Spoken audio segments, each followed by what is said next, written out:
everyone, welcome back to this very special episode of On Purpose. Thanks to our partners at BetterHelp for this episode. Today I'm joined with Jesus Joe, licensed therapist and head of clinical operations at BetterHelp. BetterHelp would like me to mention the following trigger warnings: racism, bullying, and relationships with food. Hey everyone, welcome back to On Purpose, the #1 health podcast in the world. Thanks to each and every one of you that come back every week to listen, learn, and grow. Now, you're in the right place because I know you want to be happy, I know you want to be healthy, and I know you want to heal. And we have an incredible partner here at On Purpose in BetterHelp. And if you were listening closely, you heard some of the incredible live therapy sessions we did on the podcast with two incredible guests who are so happy and open to be really vulnerable and share their truth and share their story. And I want to repeat how grateful and honored I am to have had that opportunity. But today I'm going to put myself in the hot seat. So I thought, what better way to talk about therapy? What better way to discuss the power of therapy than to put myself in that position? I recommend therapy to so much family, so many friends, so many people in my life, so many clients that I work with as well. And I wanted to show you that no matter how much you think you know, how much you have gained, how much learning and self-work you have done, sitting down with someone who's non-judgmental, sitting down with someone who has expertise in this area, and sitting down with someone where, in one sense, they don't have a response to the outcome. They have a response to how you feel, they have a response to what you're going through, can really be powerful and beneficial for anyone's life. And today I'm joined by the wonderful Jesus again, who was here last time with our incredible guests. And so Jesus, thank you for being here. Thank you for doing this again with me. Thank you for the opportunity, and a big thanks to BetterHelp for making this happen. So I guess I now have to officially hand over to you again. I have to stop being Shetty, the host and interviewer on this podcast, which I never do. This is a monumental, historic moment for me on the show where I'm going, okay, I'm no longer a host, but I'm a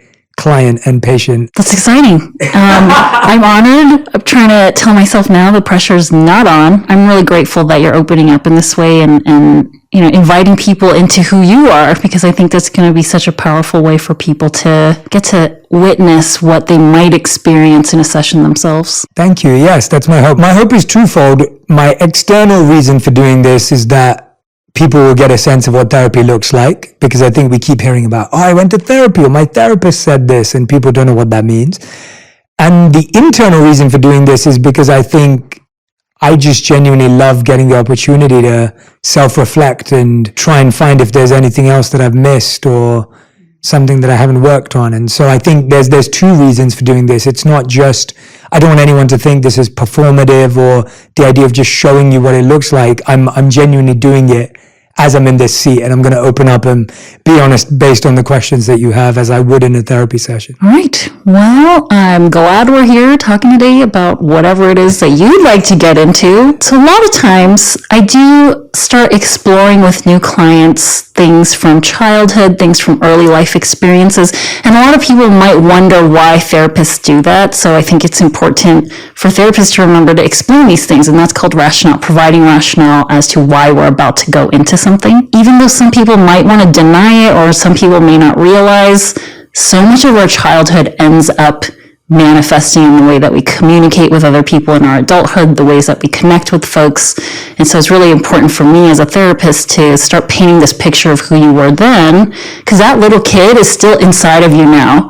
And that little kid whose needs are not being met now is going to start acting out in different ways, starting having different behaviors, different feelings that sometimes don't make any sense, really hard to understand. If you would like to, whatever way that feels comfortable, could you tell me a little bit about your childhood to start off? Yeah, it's so interesting, isn't it? Even when I think about my childhood, I'm like, what do I remember and what do I not remember? What, I guess, have I chosen to block out or think about less versus what has kind of naturally been let go of, and then what's very clear. And so I think when I think about my childhood, I think about childhood starting when I went to nursery, went to school. So 4 years old, I think I was when I started going to school. I think my most common memories are of being bullied at that age. And so bullying would include everything from being called names. I was one of the few Indian people in the school I went to, so people had hurtful names.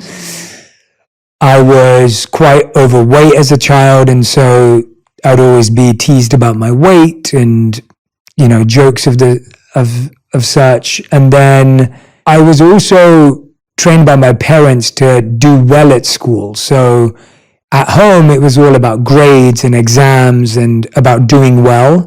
But then I went to a school where that wasn't the number one priority in elementary school. We call it primary school in England. I think I was bullied for that too. I was bullied for the fact that I tried. I was bullied for the fact that I would work hard or my homework would be done on time and things like that.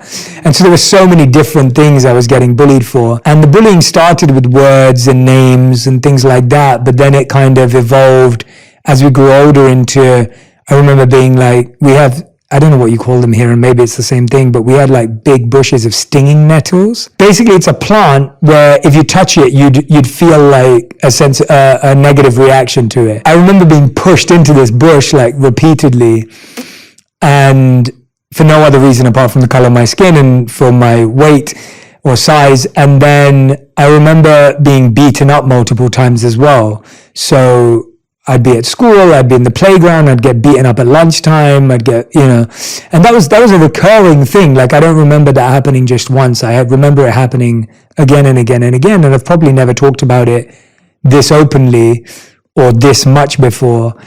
And my mum would have to come into school and kind of like talk to the teachers and explain and try and, she'd get upset with the way the teachers had handled it because we always felt like that kid would just be back in school the next day. And my mum didn't feel happy with the justice system, I guess, in the school of how this was being taken care of. And, I'm talking about being like 7, 8 years old while this is going on, 9, 10 years old, all the way through till about probably like 10 years old, I think this was going on. I'm sure there's more and I'm happy to unpack more, but I'm like, that's what I think of when I think of being a child, if that makes sense. Yeah, and it's interesting when somebody's asked, I think, to tell somebody else about their childhood. Initially, the first things that come to mind are often very defining things that create some part of your identity.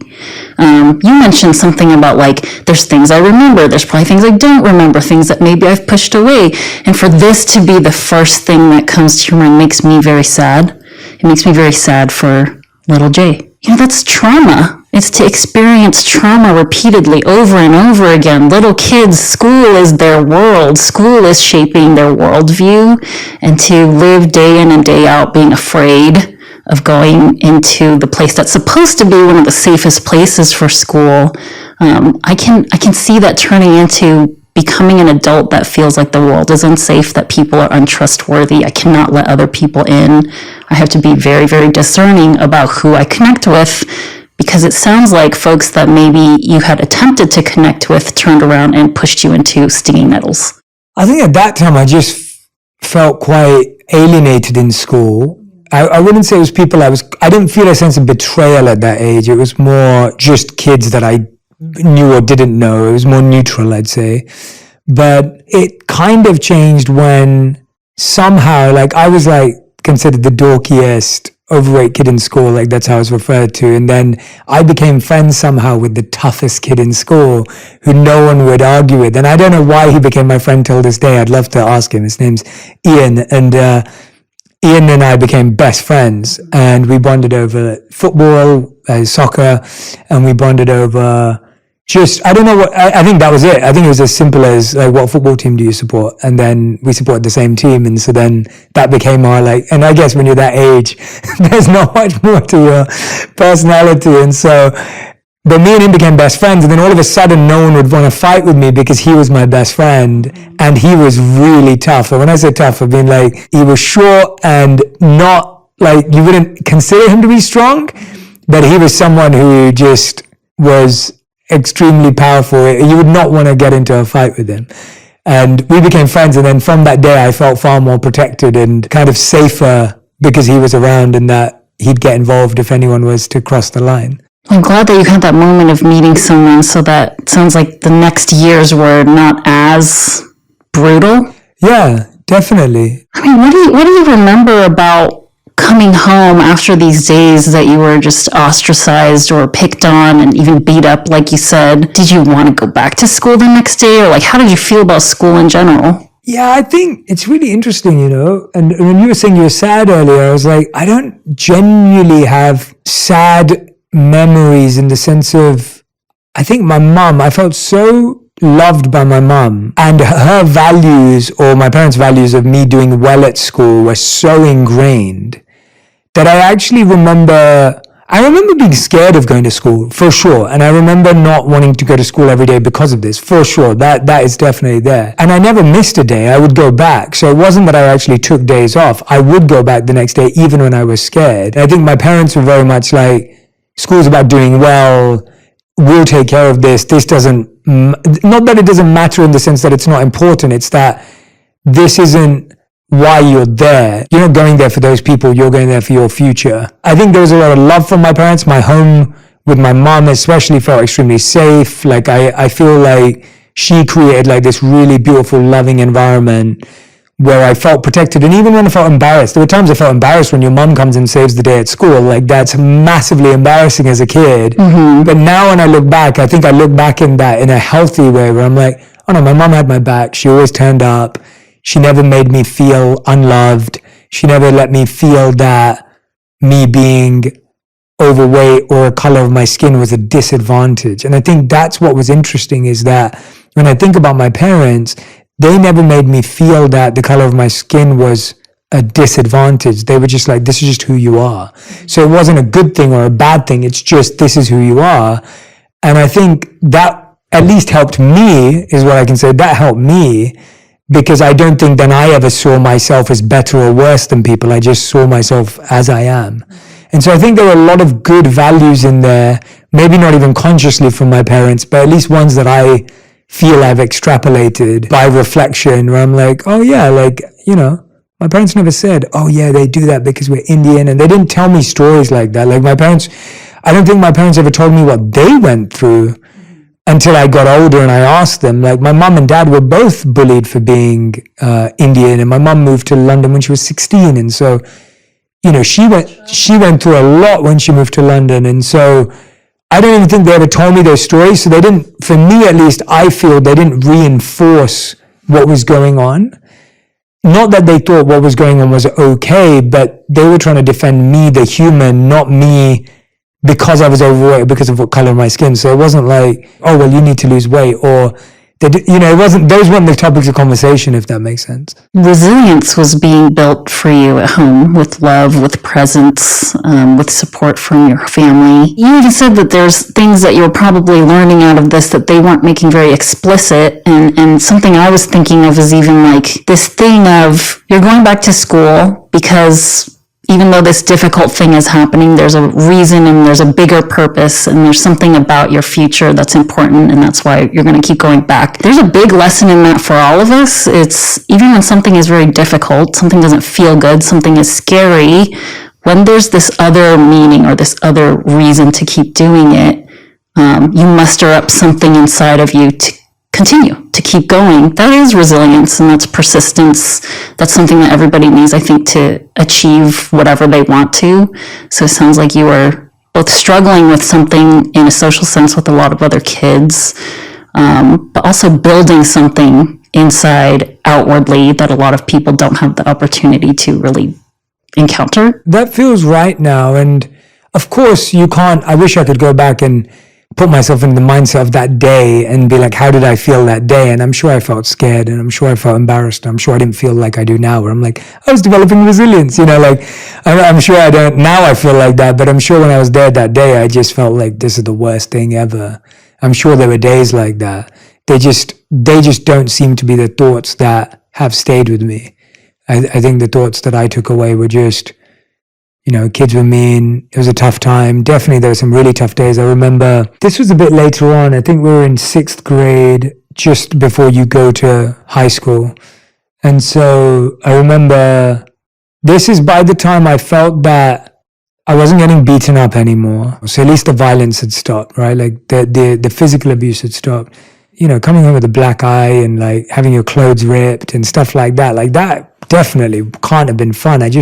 I almost can't even access how I felt at that time, if I'm completely honest. Like, it feels like I'm talking about someone else. So does it bring the feelings for you now? No, it's so distant. This is why I wanted to do this. It's like, I've always wanted to know, like, am I not excavating enough? Or like, it's so distant that it almost feels like I'm watching my own life. Like, I don't even remember that happening to me, but I know it happened. Like, if that makes sense. Like, I remember it happening. I can talk about it. I can visualize it. Like, while I'm talking to you, I can visualize exactly what my school uniform looked like, exactly what I looked like that day. Like, I can remember that, but I don't have a strong sense of emotion attached to it. And I don't know how that happens. Like, how does that exist where I can remember the event, I can remember who beat me up, I can remember what it looked like, I remember most of how it ended up.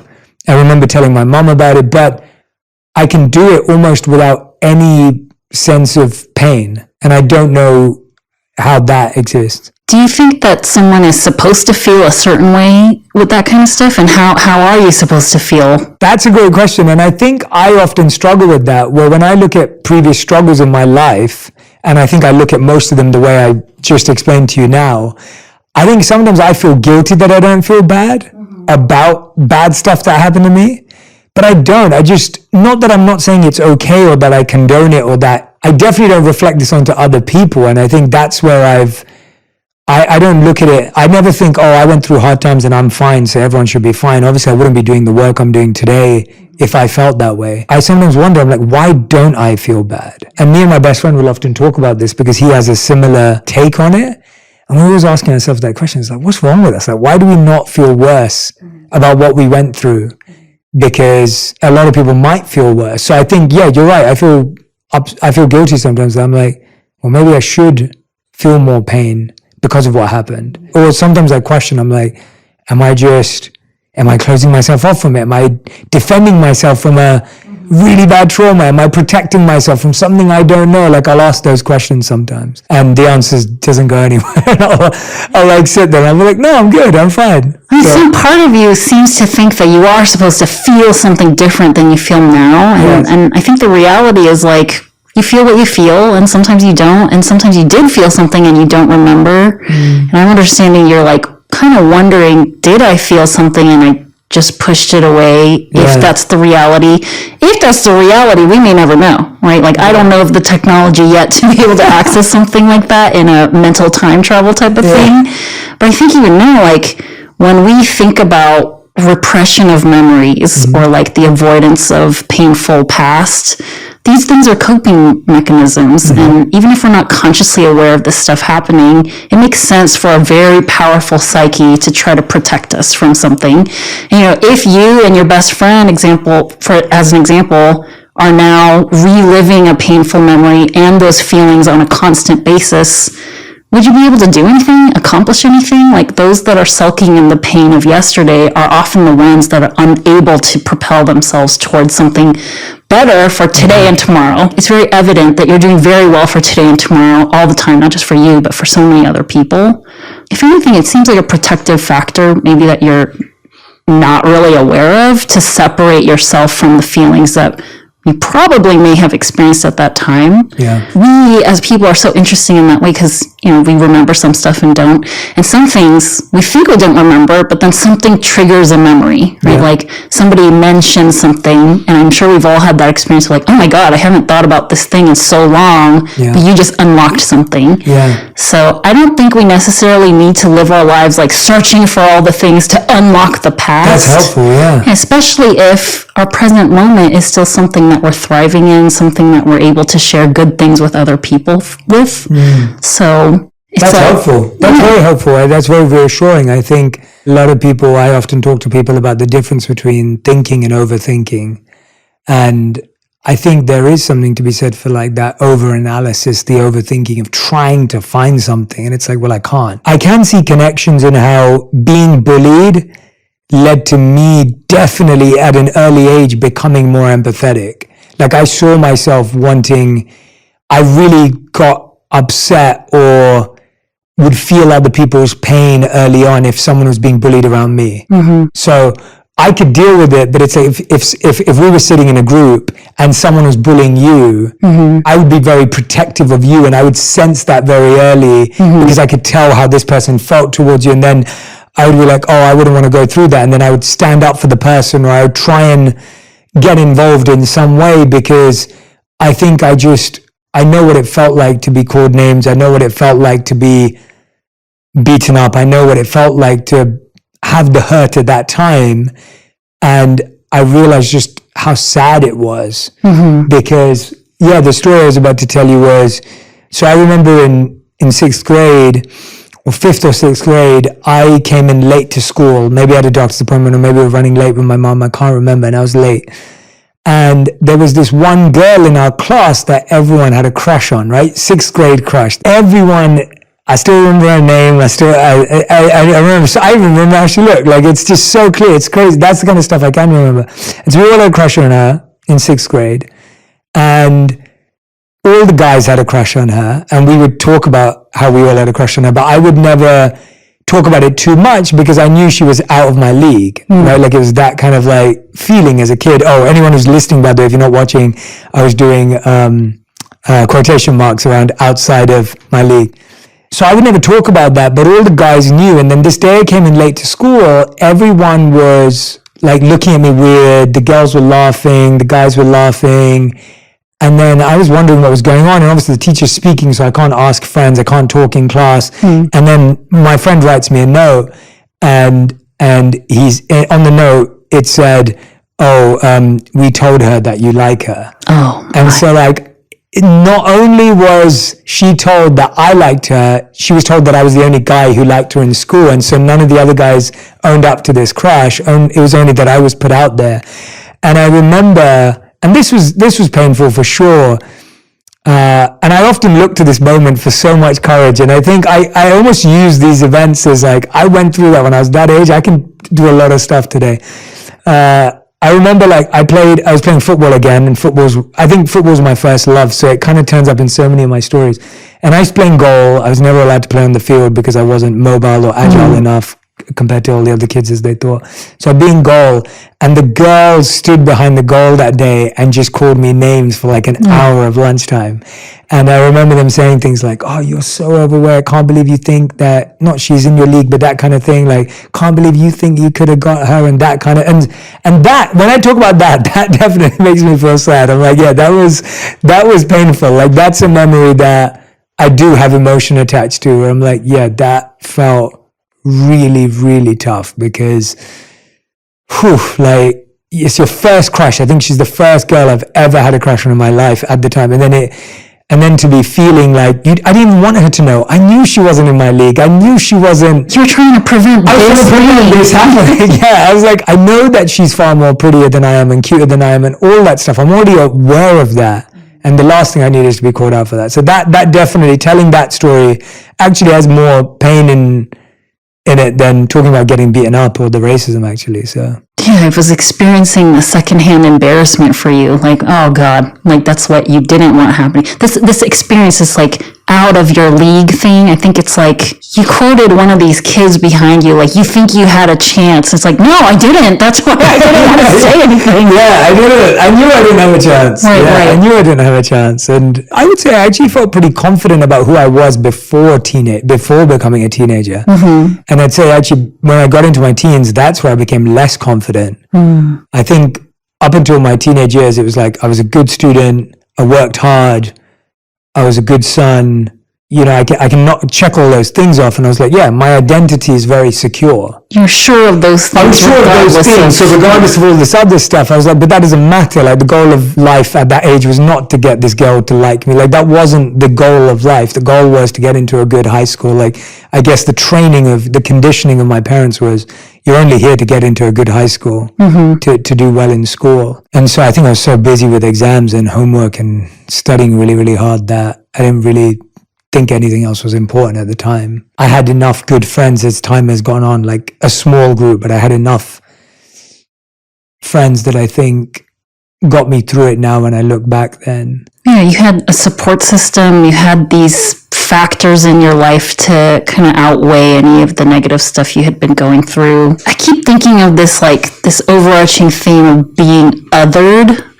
This is like a term a lot of people are talking about these days. So what does that mean to you? What is it to be othered? What does it mean to me now, or what did it mean to me then? Now. Now, when you said that, the first thing that came to my mind, I was like, yeah, of course, like, that's my strength, that I'm othered. Like, when I heard the first thing that came to my mind when you said that, I was like, yeah, that's why I love being othered. Like, now, like, I love being different, and I love being unique. I realized very much in the past few years that I've sat with this idea for a long time. I think that root of that is I've always wanted to be understood more than even liked or more than validated, which I think, and we can talk about that maybe another time or whenever, but I think that I worked on when I became a monk in terms of being liked and validated.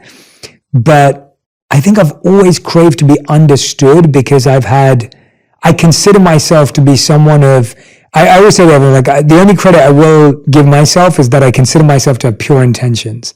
Like, that I will hold with my hand on my heart. I'm a good person. I want good things for people. I think about good things. I don't have any agendas. I'm not trying to manipulate. So it's not who I am because of how my mom raised me. So I have pure intentions. And so because of that, I really have found it for years very hard to be misunderstood by people because I'm like, I wanted you to win. Like, I only want good things. So if someone thinks otherwise, I had an episode the other day where someone who I don't know very well, but again, I made the false assumption that they should know me because of people we both know and how much those people respect me or have a connection with me. I assumed that they would understand that too.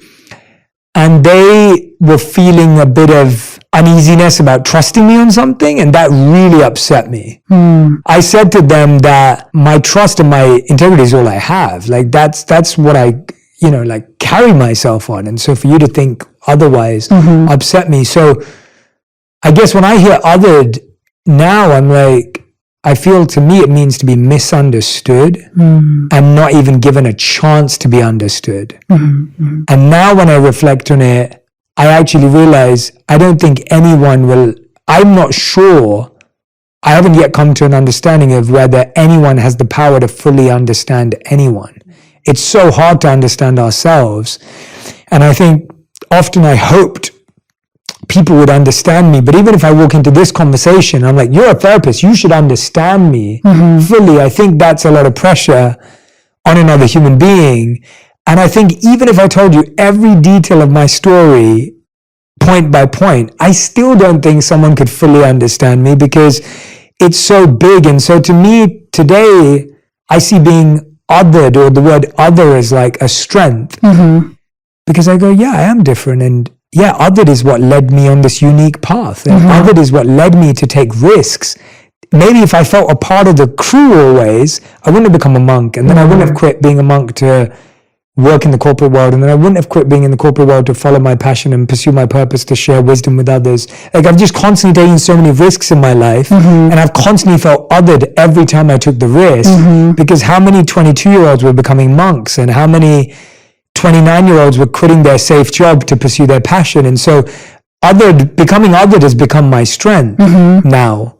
So yeah, that's how it feels now, today. Yeah. You had asked me, am I asking you about how I feel about it now or back then? So tell me, how did you feel about it back then? Completely the opposite, right? What's the difference? Yeah, like back then, if I talk about being othered, it's like you feel left out, you feel like the loser in school, you feel like the loner. I felt, I remember now, this I probably never barely think about this, but my mum would often make me pack lunch and all my friends would eat school dinners. And if you ate packed lunch, you'd sit separately to the kids who ate school dinners. You weren't allowed to sit together. Yeah, great school idea. Yeah, and not many people ate packed lunches in my school. Most people ate school dinners. And so I would sit alone during lunch. And then my food would smell different because it was often Indian. People would look at it and point fingers and be like, what's that? That's that kind of vibe. Yeah. And I used to hide my food and eat it. And I actually think it's so far, I've never drawn this thing, but I think I still have it today. I used to eat my food really quickly. And that's been a habit I've had to untrain so hard, because even in my adult life, I've always eaten really quickly. And when my wife sees me, and she's massively into diet and Ayurveda and, you know, nutrition, and so she's like eating slowly and being present and mindful in food. When I was a monk as well, it was one of the tough things, because mindful eating was such a big practice. But I've noticed that I've always been a fast eater, and I wonder whether I actually developed that back then, whereas like I didn't want anyone to see what I was eating. Yeah. And so I almost have this, like my wife would sometimes see me eat, and she'd be like, what is wrong with you? Like you eat as if like, you know, you're not going to get another meal. Like you eat so fast.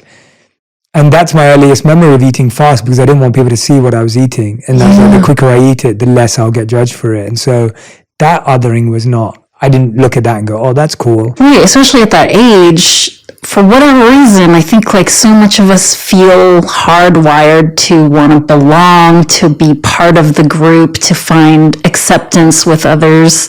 And it's almost sounding like this whole kind of childhood experience may have impacted your relationship with food. You mentioned being overweight, and I imagine there's just like so much going on with that. Especially with kids, like you're eating certain amounts of food at school. It's a little bit controlled.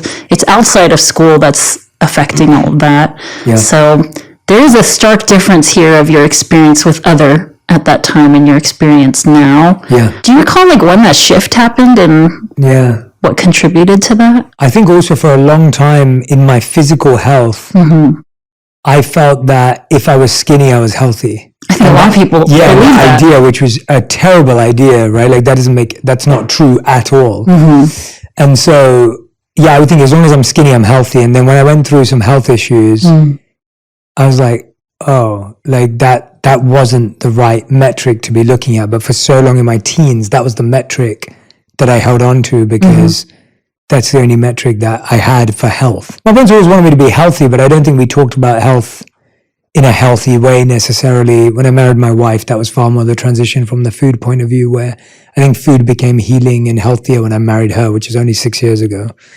Up until that point, I don't think I had the healthiest ideas about food and how it can be healing. But when you were saying when did that shift happen, I think what's really interesting is that even though I sound very confident in being a kid, when I became a teenager, it kind of flipped the other way, where it was like, now all that mattered was validation. Now all that mattered was fitting in. Now all that mattered. So that's where I was saying that I almost went from being confident in who I was, even through all this hardship, then to almost throw it out the window when I became a teenager, to be like, I wasn't confident in who I was. What I remember of being a teenager was, I wanted to be liked. I wanted to be approved of. I wanted to be validated. I didn't like being othered. I hoped that people would see me as a part of the group. And I think that's what led me towards getting involved in a lot of the wrong circles, because that was more considered cool and interesting. And now you weren't being left out. It was almost like you were the one to keep up with, because you were doing the risky stuff, or the stuff you're not allowed to do. That's still socially acceptable. That's still socially acceptable. Yeah, it's like the mystery was what made you more interesting. And so even though I felt so uncomfortable with drugs or smoking weed or getting into fights or any of that stuff, I would hang around those circles because I felt that validated me or made me more interesting at the time, if that makes sense. And so now I didn't want to be left out for being the loser. I was so scared of that I was willing to do things that were completely out of alignment with my values in order to be liked. Right. And that was very uncomfortable. I think that was really tough, because you're then constantly living in a state of fear of, what if they figure out this isn't me? So you're scared of the group you're in. And then you're also scared because you're not living a life that's authentic to you. So you've almost got two fears of, what if I get found out by all these cool kids that I'm not that cool? And I'm scared because I actually don't want to have a fight today, but I have to, because that makes me more interesting somehow, which sounds ridiculous, but makes sense to a 17-year-old. Exactly. Yeah. This feeling of being scared, this is like kind of the first time you're recalling a feeling, right? You even said that a lot of your childhood experiences, you can't remember feeling anything. And even when you recall them, you don't feel much about it. But this thing, you remember feeling scared. And you say now with good reflection, these are the things I think I was scared of. Do you think 16, 17-year-old you understood what you were scared of? And if so, like, what was it that you were scared of? No, definitely not. I think at that time I was just scared of being left out. I was scared of being seen as a loser like I was at primary school, I guess. Like, you know, I think that was it. It was like I didn't want to be that kid anymore. Because what happens to kids like that? What happens to losers? You get bullied more, and I did in the earlier stages. So I lost weight around 15 years old. And so I'd say even in high school, like 11 to 15, I was still bullied for the same reasons. I remember like in high school, we started swimming. I went to all boys school, which everyone has their own views about that stuff. I personally loved the school I went to for high school, like in hindsight. When I was there, I'm not sure, but I'm very grateful I went there. It's a fantastic school, and I definitely have such a great relationship with this school. I remember a few memories quite vividly of like not being able to, we weren't allowed to use the steps to get out the swimming pool at school, and I couldn't get out. I wasn't strong enough to push myself out of the pool. And I remember like being bullied for that when I was like 11 or 12 years old, again because of my size and weight. And then I remembered, you're in a changing room now with a bunch of dudes and you're playing rugby, which was our school sport, and like you're taking your top off and people are laughing at you for how you look and all of that kind of stuff. And so I think to me, I'd actually started high school where I left off. And I think when I naturally started to lose weight, when the bullying stopped, I was like, oh, I need to hold on to this now. It's almost like things are turning in our favor, if that makes sense. So I started to feel like, oh, now I could be one of the cool kids, and that would save me from the pain and the stress that I went through as being a loser or being, loser, again, quotation marks, because I didn't want to be that anymore. I think I'd suffered for so long. It's almost like that's what I felt then, was I was like, we've been through this for enough time. Like, it's now time to not be that. And we're going to do whatever it takes to not be treated that way. Because you used so much of whatever it was that got you through it the first time. It's like, no, thank you. Don't need to do that again. Yeah, I don't want to go through it again. And it was harder when you're older. And it was harder with kids who had more than a couple of mean words. And it was harder when I wasn't getting beaten up at this time, but it was harder when I guess you were older and you could process it more, I guess. Like almost like being a kid, maybe I wasn't processing it as long. Yeah, processing it differently. Sounds like it's always been very valuable to you for people to understand you. And now in your, like, later in your life, I'm hearing that like being understood is more important than being liked. So in that, I'm guessing for you, you'd rather that somebody seeks to understand you, and then they can decide whether they like you or not. That's now. That's today. I think, well, now I realize I don't think most people have the time to understand anyone. But I think at that time, I wanted to be liked. Like that time, I wanted to be liked.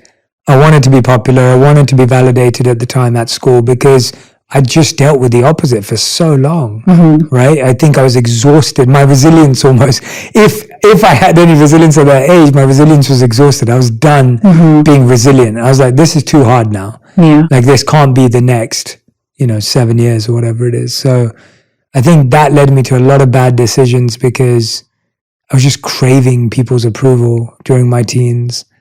And you become someone you don't want to be when you're craving approval from people that aren't aligned with your values. And that's all I did. Damn. It was almost like I didn't want to be seen as the good kid anymore. I didn't want to be seen as the kid who did well at school. I didn't want to be seen as the kid who performed perfectly. Like I remember when I went to school at 11, my goal was to be head boy. Head boy was this role. I don't know what you have in the US. Not that, but I learned of head boy in Harry Potter. Right, yeah, exactly. There we go. Harry Potter is the British reference to America. Okay, that makes sense. I love Harry Potter, so that makes sense. But yeah, that was the idea. Like my goal at age 11, this is how much of a quotation mark dork I was at the time. Like the idea was I wanted to be head boy when I went to school. And when I was 16 years old at school, the last thing I would have wanted to be was head boy, because I thought it was the most uncool thing to be. And so it's like, that's how much I'd switched my values. And I lived out the latter of that, where we had multiple roles where, again, I think Harry Potter has this, but we had multiple roles in school where you had head boy, you had prefects who were like these, right? Like you have all this kind of like, you know, and I didn't even, I think pretty much everyone in my year made it to like some level. And I was one of 3 kids out of 180 that had no standing in that structure. You were avoiding it. I was avoiding it. I was avoiding it so hard that it had completely gone the other way. And now when I'm reflecting on that, it was exactly that I completely traded. I guess now when I'm looking at it, it was like, to me, I was like pivoting my values to figure out what they were. And they definitely, I wasn't happy with the values that I got through primary school with. I was like, I don't want to be the good kid who always behaves, who always gets good grades, who then gets bullied for getting those good grades, who then experiences racism for getting those good grades. Like that can't be life. And so let's do the opposite. Let's do everything wrong because there are only 2 options and that must be the way. Yeah, like why would somebody keep doing this thing that they're thinking is the reason behind being ostracized or punished? Exactly. So when you asked, what do you feel about being othered? I'd actually say that I didn't feel comfortable being othered. And so I traded everything that made me feel othered, only to feel othered the other way, where now that I was breaking rules, there were also lots of kids going like, why are you doing this? Like, what's wrong with you? Like, why do you need to always, you know, do something extreme to stand out? And I was like, oh, this doesn't work either. Extreme efforts to calibrate, try to figure out where you fit in this world. Totally, yeah. I definitely wasn't happy as a teen in that sense. I think it was hard for me to make real friends because the kids that I wanted to be friends with who'd be considered good kids, their parents didn't want them spending time with me because I was the bad influence. The kids that I did spend time with that my parents wouldn't want me spending time with, they never respected you because you were always having to do something more stupid or more ridiculous to gain everyone's respect. So that wasn't friendship either. Like you didn't feel safe around those kids because those kids always made you feel inferior unless you were going to do the next difficult thing. It's like you're their show performance little monkey. Totally. And then you don't feel safe around the kids who are well behaved or whatever because they somehow doubt that you're the person their parents want you to be around. Yeah. So it's kind of like you don't feel, again, you feel othered even at the other extreme. So it's like I'm not cool enough to be with the bad kids. And again, I don't want to put labels on bad kids and good kids, but I'm just using it as overarching terminology. But, you know, you're not cool enough to be around kids who break the rules, but you're not enjoying being well behaved enough around the kids who do well, if that makes sense, at school. Yeah. And a lot of what you're describing, I think, is like universally relatable to lots of youths. It doesn't matter what country you grew up in, but a lot of these dynamics end up showing up in school. On top of that, you've mentioned this a couple times and we haven't really gotten into it, is racism. Experiencing racism as such a small child, not really probably being able to process what's even happening or understanding what that's like. So as you reflect on it now as an adult, can you tell me a bit about that experience? Yeah, I think there were days growing up where, and this was very subconscious, I can only probably think about this now, but I think I grew up, and there were definitely, if I'm completely honest, there were probably days where I wished I wasn't Indian because people made fun of people with Indian accents. I was born and raised in London, so, and obviously I've lived in the States for the last 6 years, so I have somewhat of a British, New York, LA mix of whatever my accent sounds like now. But yeah, I just didn't think people thought Indian people had a identity or it's like reduced to something. Totally, yeah. And so I've spoken to my American friends about this, but it's like almost like when you watch The Simpsons, you see Apu. And then I remember the first time I went to a barbershop when I came to LA and I went to get my hair cut, and the lady at the barbershop was really confused by my accent and how I spoke based on how I looked. And she was like, well, where are you from? And I was like, I'm from London. And she was like, oh, like, I literally thought everyone who looked Indian like spoke like Apu. Like that was her literal statement to me. That's in LA. Like I moved to LA 4 years ago. This isn't like very recently. This isn't like decades ago. And I was like, wow, like, you know, and there was a part of me that had that feeling growing up where I didn't think being Indian, these are again my teens, I didn't think being Indian was a strength or I saw it as a weakness. I don't have a very confident answer on that, but yeah, there were parts of that. And it's so fascinating to me now when I look at it. I'm like, India's wisdom became like my heart and soul, and spending time in India and my monkhood, and it's so fascinating to think that there's so many contradictions in my life, and I almost go in the direction that contradicts what I'm feeling at the time, only to discover more depth in that pursuit. Where now I consider the wisdom I gained from the Eastern literatures to be one of the greatest gifts in my entire life. Yeah, it's just interesting connecting the dots. I've always found connecting the dots at multiple stages in my life very interesting. And connecting dots, like fully embracing something that you previously rejected as part of understanding of yourself, it sounds like. I'm feeling like it wasn't like when you were a kid that you were overtly thinking and absorbing it as like, these people don't like me because I'm Indian. It's more just, they have an idea of what an Indian is supposed to be, and I don't want to be that. Correct. I guess that in the teenage age, it was just like, what can I mold myself to that everyone will like? I think it was as simple as that, right? It was like, what will everyone applaud? And like, I remember being a class clown and doing stupid stuff as a class clown because that got the approval of my peers. And now when I look back, I would never do something like that. Yeah, and I think that all started to change definitely when I became a monk, because when I started spending time with monks, because I went from almost being confident in my parents' identity in up till 10 years old, to then rejecting my parents' identity and trying to be everything everyone wanted to be, to then choosing to become a monk, which was the most random thing to become, purely because the most inspirational and interesting person I'd met by the time I was 21, 22 was a monk. And that was the reason. It was like, this person's figured out life. They're confident, they are happy, they are content, and they found it through being a monk, and they're helping other people. Those all seem like good values, right? Like when I talk about why I became a monk, it was, I loved meeting someone who had focused on mastering envy and ego and jealousy and comparison. And like, he was a person who was talking about how that's what you learned being a monk. And I was like, well, that makes sense, because none of those things have served me. And I remember thinking that at 18, where I was like, when I first met him, I was like, yeah, like comparing myself to others, feeling envious, having an ego, like none of those things have helped me. And they don't seem like useful things. And then he was talking about how talent and skills and gifts were to help people, and that life was about serving people and life was about improving other people's lives. And I was like, I think that resonated with me too, because I guess I'd seen people have painful lives. That made sense. And so I was like, oh, I want that. And I think when I first started my monkhood, I even redirected the validation to the monks. So it was almost like I went from wanting my parents' validation to wanting all my friends' validation, to then wanting the monks' validation. Which I imagine monks would say, like, this is not what you're here for. Absolutely, yeah. And that's why it was the best shutdown, because your parents will validate you for doing what they said, right? They pretty much will. Parents will generally say, yeah, good, well done. Your friends never validate you and make you feel inferior. And then it's like the monks teach you how to validate yourself and what that means. And so I think that those 3 years, I learned the habits and the steps to like, what does it mean to validate myself? And I think when I had to leave, that's when I really learned to validate myself, because now I couldn't seek anyone's validation, because I just lived the randomest life, and no one could say to me, yeah, you're on the right path, because it was such a random path to go from university to the monkhood, then back to reality.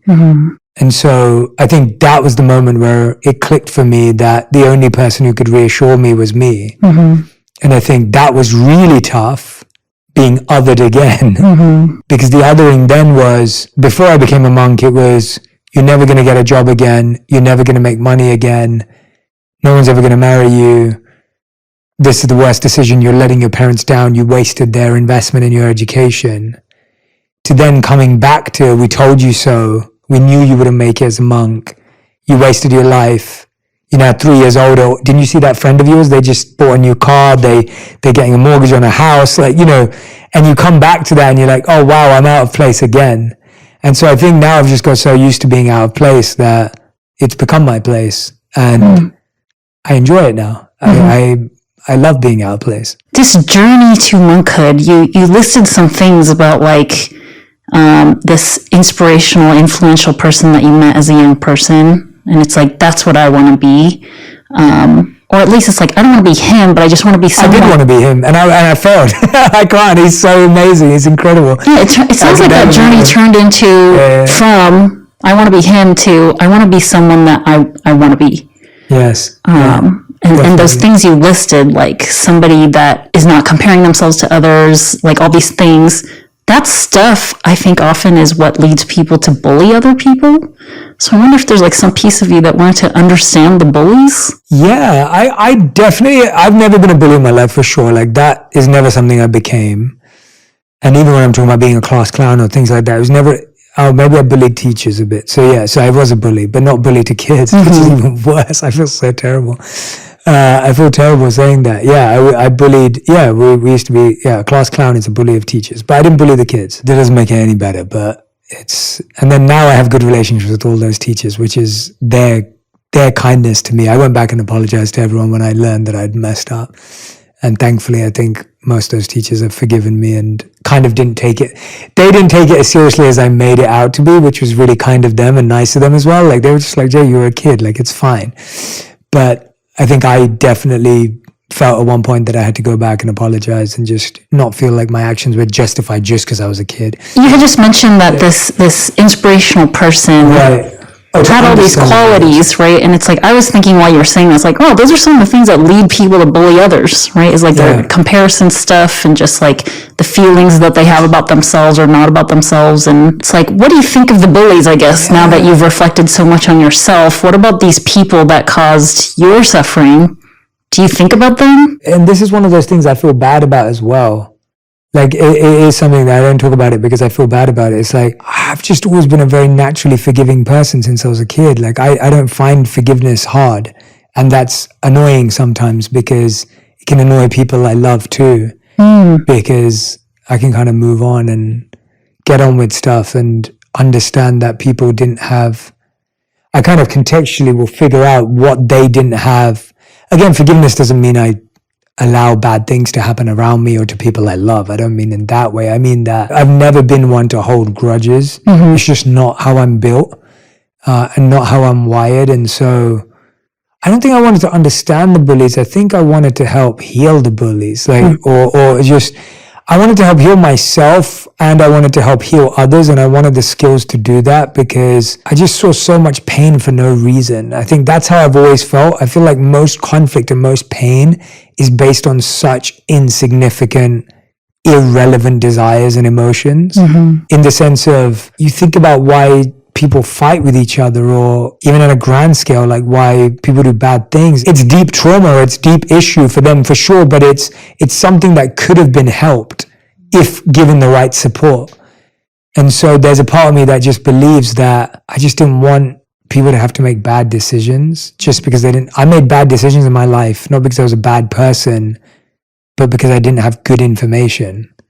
So I was like, if we gave people with bad experiences and bad parenting and bad childhoods good tools and good skills and good experiences, then maybe they could avoid repeating that. And I think that's what I saw in the monks, where it almost felt like they'd renewed or they'd regenerated, where they weren't carrying the weight of their past either.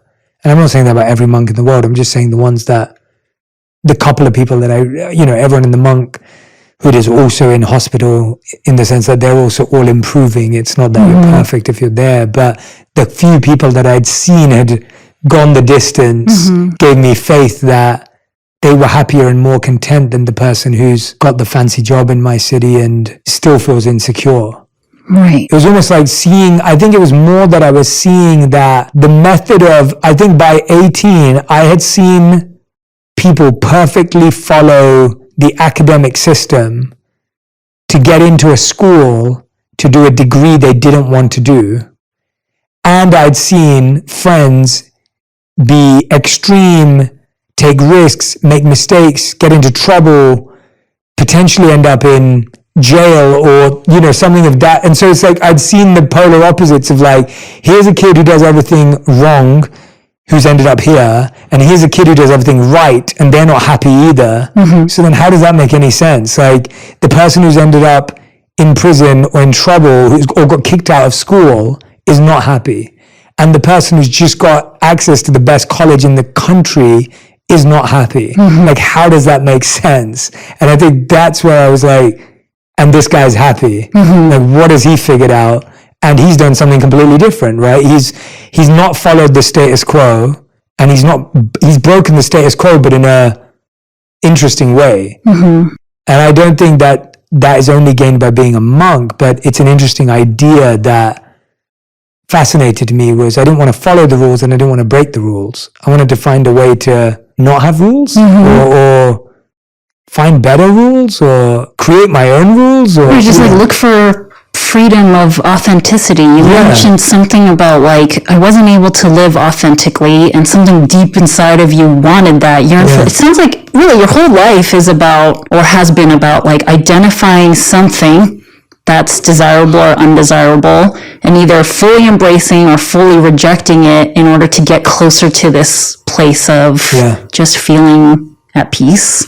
While this seems very important to you, while being able to help other people and prevent any pain and suffering for them in whatever ways that I can. And it seems like the bullying, the racism, the ostracizing, all these things that you experienced as a child, like, it's still with you now. You know, you don't want others to suffer because suffering doesn't feel good.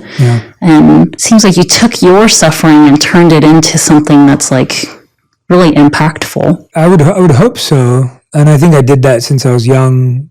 With my parents, I'd listen to my parents about their challenges and their issues, and I'd sit with pretty much everyone since I was a kid and hear them out and, you know, walk them through it. And I think for a long time, until I became a monk, I never had time for my own problems in one sense, because you're already always dealing with other people's, and that's not smart. But yeah, I think you're right. I think there was a long time in my life where I definitely want to end optional pain. Or optional pain. It's what you talk about. Like, there's stuff that you want to end that you can control, or help people end it so that they can stop that pattern in their family, or that generational challenge, or whatever it may be. So yeah, I think that was definitely a big part of why I followed this road. Yeah, definitely have put my pain into purpose, and that sounds like a cliche, and it sounds like a, you know, an oversaid thing maybe now. But when I was doing everything right, or being the good kid, life wasn't fun. And I knew I wanted life to be a thrill. And then I thought being the bad kid was what gave me a thrill. But I actually didn't enjoy that thrill. It was very uncomfortable because none of what I was doing was aligned with my values. And I think the life I have today is a life that my life is massively thrilling. It's so fun. And it's purposeful and it's impactful. And so today I have that mix, but it took me going from one end of the spectrum to the other end of the spectrum to figure out, and I'm not saying it's a balance, I'm not saying it's in the middle, I don't think it is. I think it's just creation and invention and building of, who do I want to be? And am I okay being that? And am I okay being that? Even if I have pure intentions, and even if I care, and even if I'm trying to do the right thing, there will still be people who don't understand me and don't agree with me. And becoming okay with that has been really the goal of my life, like of recent, of like, that's been what I've been focused on, at least for the last few years, is how do I get acceptance of who I am genuinely. And being okay with that. Like, I am someone who enjoys, I talk about this, like, I love being a monk, and there's so much in my life where I still think like a monk, but I love being an entrepreneur. I get so much out of growing something and building something and scaling it. I love being a podcast host, and at the same time I love being an author, and I love all aspects of me, and I'm okay being them even if they're contradictory, because I don't want to limit myself anymore. I think I limited myself in the beginning based on what society kind of put out, and then I limited by being with the bad kids and what that meant. And I was like, I don't want to limit myself because of what people think anymore, because that never made me happy. And of course that has limits to it. Like, you know, I wouldn't do anything painful or hurtful, and I'm not going that far. I'm just saying that, I want to allow myself to be every part of me that's authentic and real and true, even if it's contradictory or paradoxical to other people. Getting to a place in life where you can let go of all the shoulda, coulda, wouldas, and like, even when you say, I'm doing things that might be contradictory. I'm glad you added to other people. It sounds like something important to you has been, and you're achieving this now, is like being able to do stuff and move through your life and just not really place a lot of value in what other people think of it, how people perceive it or accept it and whatever. And in that journey, like when people are like that and they exude this thing about them where they get the validation from themselves, a side effect often is that people begin to like you. People want to be around you because it's that thing that someone did for you. It's like, I want to be him, or at least I want to be around him. Yeah, and that comes with its own pain points where it's like you don't want anyone to become like you because you know that it wasn't smart when you wanted to be like someone. And so you're like, please don't become like me, because again, you go on that journey, but sometimes you have to go on that journey of wanting to be like someone to figure out who you are. And it also becomes hard because you also realize that people like a facet of you or a part of you that they experience. And yeah, it's hard not to want to be liked. And I enjoy being liked. I'd be lying if I was like, oh, I don't want to be liked. That's not true. I like being liked. It's a wonderful feeling to be liked. You just don't want to, you've now stopped yourself becoming moldable and malleable to be liked. I think that's what it is. It's like you're not willing to break yourself in order to be liked is what has changed. And how much better does it feel to be liked for just being who you are and for accepting who you are? That's much better. And the satisfaction, I think, is much greater than being liked for trying so hard to be what you think that they will like. Yeah. I remember like the peer pressure of drinking alcohol when I quit drinking alcohol because I started spending too much time with monks and they weren't really into drinking alcohol. And so that was like a big moment of starting to do something. So I was someone who was always the life of the party by that age and like fun to be around and I love playing drinking games, and I was a competitive drinker, and I've always been a competitive person. So that I would apply to any area of my life. And then I went from like that to after one summer holidays coming back and being like, hey, I don't drink anymore. And all my friends were like, what is wrong with you? Like that was such a big identity shift for people. And when I got through that, I was like, oh, you can change your identity. Like you can change, and people come with you. And those same people who thought I was cool for drinking were still my friends. And I was like, oh, like I thought I was going to lose all those people because I didn't drink anymore, because I wasn't going out to parties anymore and doing this and that. But I didn't. Like there was more to me than that. More to me than my preferences and my interests. Correct, yeah. And so I think credit to those friends who stuck around too. When I got into spirituality and wisdom-based stuff, like not everyone, there are certain friends who are like, that's too much. And there are certain friends who come with you on the journey too. And so I think that was another thing. I think there have been lots of pivots in my life where I've made tough choices about what identity I have and how I portray that to people and been okay with the risk.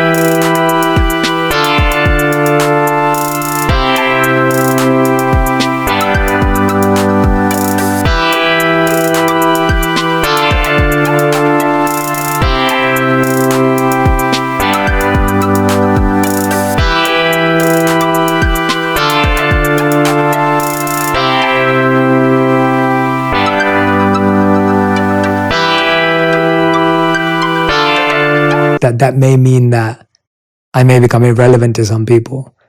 And I think that's what's now built that strength and confidence, because it's just been so long of having done that. But a long journey to kind of integrate, reconcile so much of your childhood and what's important to you now. How did you get through all of this? I mean, I know you're sitting in front of me right now, but it's like, I guess like a final thing I'd like to kind of reflect on with you is just like, what do you think the small child Jay had to get through all of this? Like we talked about some stuff that maybe we think it is now, but the only thing that ever comes down to it is like this, and it's a beautiful feeling, is like, I know my mom loves me. And it's almost like that's like I know that if anything was to fall apart, my mom would turn up. Like, and obviously she's still alive. And obviously when she won't be here anymore, one day it's like, you know, I guess I'll still feel it internally. Obviously I haven't lived with my mom for years, so I've still felt that. But I think it's always been that confidence of like, my mom loves me, and that's kind of the only thing I can go to. I'm like, when you've been, and that's not to say that my mom and, you know, me are perfect, but I feel like when you've received like that kind of pure love from someone, it's hard to think you need anything else. So that's the only answer I can actually come up with, is that's all I ever had. Was I knew that. So even when I took risks, or even when I have taken risks, and whether they failed or they went right, my mom was always there to catch me. And so when I was doing badly at school, it's like, as in terms of getting involved in the wrong circles, my mom was upset with me, but she still caught me with love. And so my parents would discipline me, but they still caught me with love. And I think that balance was really interesting, where it's like, I mean, there was months where I was suspended from school and my mom had to go pick up homework and then bring it back, and I'd do it from home. And like, there were so many reasons my parents could have been so upset with me, and they didn't just drop me in that sense. Like they weren't just like, you're a failure and you messed up and you're, you know, it was, and they were strict and they were disciplining and they were tough on me when I was growing up. But I think they also had love behind that for me. There was a good balance between discipline, making you know you made a mistake, making sure that you are remorseful and regretful and that you've trying to get better, but that there was a forgiveness and an acceptance that you made a mistake and you can change. So even when I came back from the monastery, or they just caught me every time. And so I think that gives you a sense of security that you will always be loved no matter what. Love is very powerful. And it's clear that you radiate love for yourself and love for existence, why ever we have all that. So I do sense that love will carry you through so much in your entire life. So I'm really glad that you had that, because not all people do. That's what it is, right? That's what I find so hard, is that a lot of this stuff becomes easier when you've had kind of like a very loving relationship with a parent. And then my monk teachers who also love me in the same way. And so it's having those people, I think having pillars of love in your life. It's like, you know, and that's what I'm trying to be for anyone I meet. Like I try and be that with everyone I meet. I want to be a vessel of so much love that I could help everyone feel that way. They don't have to be my child, or they don't have to be my best friend in the world to feel that. I'd want everyone who comes into my world to feel that way if I could. And so I kind of walk around wanting to have that energy always. And that's hard, because it comes with a lot of challenges of your own. But yeah, thank you so much for this conversation. This is beautiful. And it's, you know, when you're doing this, I consider myself someone who's done a lot of this reflection. I'm speaking to everyone who's back at home now, or whether you're walking your dog, or whether you're cooking, or, you know, whatever you're up to right now as you're listening and watching this. I feel like I've done so much self-reflection that if I'm sitting down like this, the question can be like, what do you gain or what do you learn? I find conversations like this useful regardless of whether I discover something new, because I think we've placed such an emphasis on what's new. And to me, it's not always what's new. To me, it's like, well, what kind of sat deeper? Like what kind of like went deeper for me?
What was an idea that I shared with you that even if it wasn't a new dot that was connected for me, it's like, but that dot was strengthened.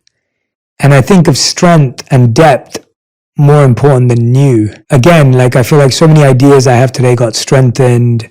so many ideas that I already have today gained more depth by talking to you and the questions you asked. I also felt that I was able to be vulnerable and open up with you and on my platform. And I was trying all the time to not really filter what I was saying. And I think that's a habit that I find very therapeutic to water, which is why we're doing this. And I brought up some old memories that I hadn't visited for a while. And even though those memories may not be ones that I have huge emotion attached to, but they were useful in pinpointing some of the beginnings of some ideas and beginning of some good and bad habits. And I think I find that very interesting. So looking back and going, well, where did this start? Mm-hmm. Where did this start? And sometimes it's just happy. Like, I'm like, oh, like, I realized that I started helping people at that age, or I started eating too fast at that age. And that stayed with me. And I enjoy finding that connection. So I find conversation, like I'm walking away feeling very happy, reassured, and, a sense of definitely love. Like ending with that was really beautiful. I like to just think about my mom in that way. And when you ask, like, what got you through? And that's the only thing that I could think of. It's also nice when you realize what got you through is something that someone gave you, and then you live in gratitude because of that. So yeah, I think lots of wonderful reminders, lots of wonderful reassurances, very therapeutic. I feel very heart opened, very healed, which is always, it's beautiful. And so I think when you're sitting with your therapist, if you already go to therapy, new is good, but look for strength and depth as well in ideas that you are trying to gain clarity over. If you don't already go to therapy, I hope this helps show you that it was just a genuine conversation. I wasn't forced to go anywhere I don't want to. It's very self-reflective for me to see whether I found support in it or help in it, or, and I also loved how you explained why you were asking certain questions. I found that very useful. And so I encourage you, if you have a therapist right now who doesn't do that, they may not know that you like that. And if you're like me and you like that, feel free to ask your therapist that as well and say, hey, by the way, like, when you ask me a question, could you explain to me why you're asking it and like where it sits? And sometimes they may say no, because that may defeat the purpose of the question. And sometimes they may say yes, and they'll explain it. And so I think it's important that you see as that relationship too, where you're able to, ask for those explanations. And I wouldn't have asked for them, but now that you've done it, I'm like, oh, they really helped me. Like those were great explanations. So, Sue, any last words for anyone who's been listening or watching? I didn't have any until that last comment. Like, I would also encourage anybody to bring up their questions, challenge their therapist. A lot of people are unwilling to do that because they don't want to cross the therapist. They want the therapist to like them. They don't want to do something that they think will rupture the relationship. But this is one of the safest places to practice bringing up uncomfortable questions. This is something we all struggle with, especially in our significant relationships with our family. But it's like, that's what the therapist is there to help you practice and get through, is asking hard questions, being challenged as another person. If your therapist says or does something that you don't like, bring it up. Yeah. Otherwise, it's going to be inside of you, and more than likely, your therapist is going to be able to feel that something is weird. Yeah. And if you don't bring it up, they're probably going to ask you about it. So it's a great opportunity to then bring it up. And I think there were parts where it's not that I disagreed, but that I was like, oh, I'm not sure about that. I actually feel this. And I felt very comfortable to do that. And I didn't feel like judged by you or that you were upset that I did that. You would make an observation. I'd be like, well, no, it's more like this. Mm-hmm. And I think it doesn't have to become an agreeing, disagreeing thing. It's just a flowing, evolving thing. Yes. And then actually something new, I think, for me was to admit to someone that I do feel bad sometimes about not feeling bad about something. Like that was big for me. Mm-hmm. Because, it's hard when you're wired a certain way and you don't know why, mm-hmm. and it's beneficial. And I think being able to get that off my chest was actually quite nice. And to all of you as well who've been listening and watching, where it's like, some things do come naturally to me and easily to me, and I can't help that. I didn't pay for that, I didn't ask for that, I didn't get that subscription when I came into life, right? It wasn't, to some people it would be like, well, you didn't even achieve that or earn that. But I'm hoping that that's what helps me help other people, is that there are certain things that, not that I haven't had to figure out, but that have come in a helpful, healed way. So, thank you, Jesu. Thank you. Thank you. Everyone who's been listening and watching at home, please do share the things that stood out to you. Please do pass on if this episode helped you. I really hope it will encourage yourself, people in your family, friends to have these conversations, even if it is with your friend, and then encourage them to go to therapy as well, and hopefully show you, or hopefully gives an example of me going to therapy in this session and making it easier and accessible for people to think and understand how normal and how okay all of these things are. And of course, I want to give a big thank you to our partner, BetterHelp, who's encouraging these conversations and giving affordable access to therapy online from the comfort of your home. So thank you very much again. Really appreciate you all. This episode was sponsored by BetterHelp Online Therapy. Big thanks again to Jesus Joe, Head of Clinical Operations at BetterHelp. So just so you know, this was a therapy session that you got to get a look inside of, but Jesus Joe is not my therapist. We do not have a therapist-client relationship, but I wanted to show you what a therapy session could look like. Also, just because you might hear something on the show that sounds similar to what you're experiencing, beware of self-diagnosis.